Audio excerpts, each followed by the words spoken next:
ડભોઈ શહેર નવાપુરા વિસ્તારમાં ગૌરી વ્રત નિમિત્તે 200થી વધુ બાળાઓને ફ્રૂટ, ડ્રાય ફ્રૂટ્સ અને કેળાની વેફરનું વિતરણ કરાયું.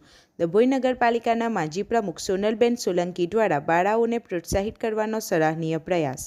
ડભોઈ હાલ સમગ્ર ડભોઈ શહેર અને તાલુકામાં પવિત્ર ગૌરી વ્રત તથા જય પાર્વતી વ્રતની શ્રદ્ધા અને ઉલ્લાસપૂર્વક ઉજવણી થઈ રહી છે. ગૌરી વ્રત દરમિયાન નાની નાની બાળાઓ પોતાની મનોકામના પૂર્ણ થાય અને ભગવાનના આશીર્વાદ પ્રાપ્ત થાય તે માટે 5 દિવસ સુધી કઠોર ઉપવાસ એકટાણા કરી પૂજા અર્ચના કરતી હોય છે.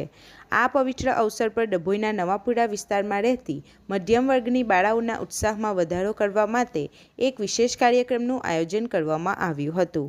ડભોઈ નગરપાલિકાના માજી પ્રમુખ સોનલબેન કિશોરભાઈ સોલંકી તરફથી વ્રત કરતી આશરે 200થી વધુ બાળાઓને ફ્રૂટ, ડ્રાય ફ્રૂટ્સ અને કેળાની વેફરનું વિતરણ કરવામાં આવ્યું હતું.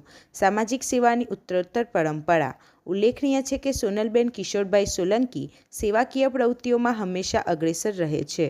તેઓ દર વખતે દરેક નાના મોટા તહેવારોમાં મધ્યમ વર્ગ અને જરૂરિયાતમંદ પરિવારના લોકો તેમજ બાળકોને ઉપયોગી થાય તેવી અવનવી વસ્તુઓ કે ઉપહાર આપીને ખુશીઓ વહેંચતા આવ્યા છે. બાળાઓ સંસ્કૃતિ અને પરંપરાને જાળવીને કઠોર વ્રત કરી રહી છે ત્યારે તેમના સ્વાસ્થ્ય અને ઉત્સાહને ધ્યાનમાં રાખીને આ નાનો એવો સેવાકીય પ્રયાસ કરવામાં આવ્યો છે. રિપોર્ટર ફજર રજાક ખત્રી સાથે ગુજરાત અદ્ભુત ન્યૂઝ ગુજરાતી. આજરોજ ગૌરી વ્રતનો છેલ્લો દિવસ હોવાથી રેલવે નવાપુરામાં જે છોકરીઓ ઉપવાસ કરે છે તેમને અમારા તરફથી ડ્રાયફ્રૂટ, કેળાની વેફર, ફ્રૂટનું વિતરણ કરવામાં આવ્યું છે અને આ અમે છેલ્લા 18 વર્ષથી વિતરણ કરીએ છીએ. અને જે છોકરીઓ આ ઉપવાસ કરે છે તેમને શુભેચ્છા પાઠવી છે અમે, અને ભગવાન અમને અવિનવી સેવા કરવાનો મોકો આપે. આપણી આસપાસ બનતી ઘટનાના સમાચાર જોવા માટે ગુજરાત અદ્ભુત ન્યૂઝ ગુજરાતીને લાઈક કરો, શેર કરો.